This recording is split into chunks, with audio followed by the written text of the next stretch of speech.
Black Lives Matter has impacted every facet of our lives and has shed light on the many inequalities people of color continue to face in America today. On this episode of Mission Driven, we are speaking with Braze, a company that is taking action and creating change in their own space. Braze is working with several partners on an initiative called Tech for Black Founders, dedicated to making it easier for Black entrepreneurs to start a business and reduce their reliance on venture funding by providing them with the startup toolbox that every entrepreneur needs to thrive. We are here with Bill, Jessica, Jasmine, and Omari from Braze. Thank you all so much for joining us. Thanks for having us. Great to be here, Josh. Thanks for having us. Bill, what does Braze do? Braze is a customer engagement platform that helps consumer brands strengthen the relationships they have with their consumers. We do that by powering the orchestration, personalization, delivery, and measurement of their communications across all their consumer touchpoints. We've been steadily continuing to grow our team, throughout the COVID crisis, as we've seen robust demand for our product as companies have been continuing to reprioritize their digital customer engagement. What makes Braze a purpose-led company to you? Certainly, as a marketing platform, there's always a revenue motive at the end of the day. But what we try to do is really turn that on its head and say, let's focus on the relationship between consumers and the brands they love first, and then the revenue will follow. The Black Lives Matter movement must have been an impetus, but how did Tech for Black Founders actually come about? As a company, we acutely responded to the George Floyd protests in the ways that we felt that we were uniquely able to. One of the places that we actually were able to zoom in on was inequity, specifically in a space that we're very familiar with, which is in venture capital and in startups. The amount of venture capital that is deployed to companies that are founded by people of color and by women and by other underrepresented groups, it's an abysmal picture.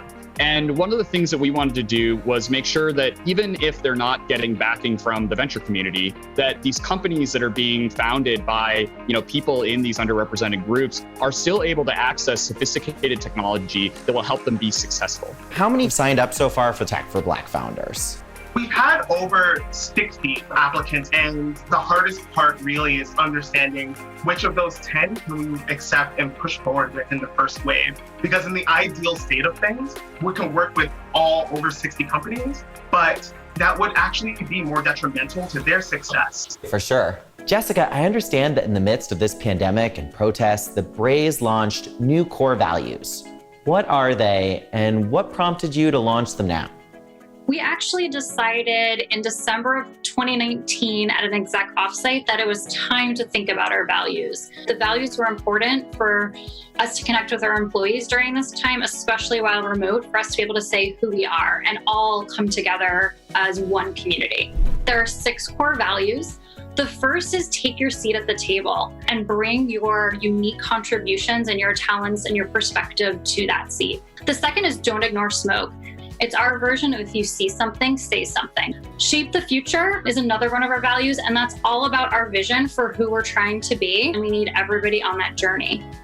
Our next one is embrace curiosity, and that's all about asking questions. Seek the truth is another one of our values, and that's about our value on data, on insights, on knowledge.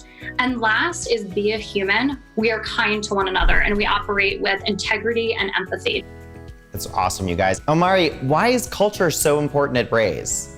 It's really easy to lead tech forward first and then humanity second. I think what's so important about Braze is that culture is really like the crucible in which a lot of our operational excellence, our success has been born from.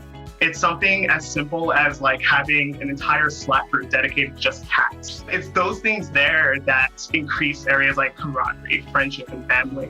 So then when I'm trying to drill down into a client issue, I know that whoever I'm tapping, whoever I'm working with, they have my back. And how do you feel like the company has supported you and other employees during this pandemic and helped build a community while apart? I'm not gonna lie, the pandemic has been tough and it's been a real mind shift, mental shift. So shout out Jessica and her team. I've done more yoga, meditation, coloring than I've ever done in my time at Braze. And it's one of those things that is incredibly warming. It will never replace those person-to-person interactions, but it makes you feel that much closer. Jasmine, could you tell us a little bit about yourself and what's it like for you to work at Braze? Yes, when I initially was interviewing at Braze, One of the things that really drew me to the community was how diverse it was. And it has never left us. We've never lost it. We're continually trying to recruit more diverse employees and ultimately retain those employees through inclusion. We've spoken a lot about the culture and values of Braze and how they've changed. How do you find that they've empowered you to be a leader for change across the company? My favorite core value at Braze is take your seat at the table. And we really do mean that. We empower our employees to take ownership in the community that we're building here. So through our various ERGs, one of the things that we commonly do is bring in speakers from the outside world or from our own ranks to tell their stories. We listen to the different backgrounds, their perspectives. The more we do that, the more we're going to normalize differences and really get to a place where we're operating on culture add as something to chase rather than culture fit. And what do you hope these ERGs will accomplish? Representation is super important. So as a biracial, half Black woman, I want to see women in leadership. I want to see Black people in leadership. And so we want to make sure that ERGs are playing their part in our overall commitment to creating those paths for growth within the company to help people get to the places that they want to go. I'd love to hear from all of you your favorite tip or life hack for working from home. One of the things that I really taken into account is just embracing that you're working from home and that these two disparate areas of your life are now combining. There are times where I'm on a meeting and I'm like, all right, during this meeting, I'm going to be folding laundry. I would say it was creating a new routine. Totally. Take a break. I go play with my dog at least 2 or 3 times a day and go play fetch for 15 minutes. And I would say set boundaries, although I'm specifically talking about setting boundaries for my dog so that she's not coming up and jumping into my lap when I'm in the middle of conference call. Love that. Bill, Jessica, Jasmine, Omari, you guys have clearly set the pace for what it means to be a purpose-driven organization. Yeah, for a brand to be silent during upheaval and change like this is a death sentence. And that dynamic capability to rapidly understand how conditions are changing and respond to it with new capabilities to communicate with people in a way that's relevant to them is more important now than ever.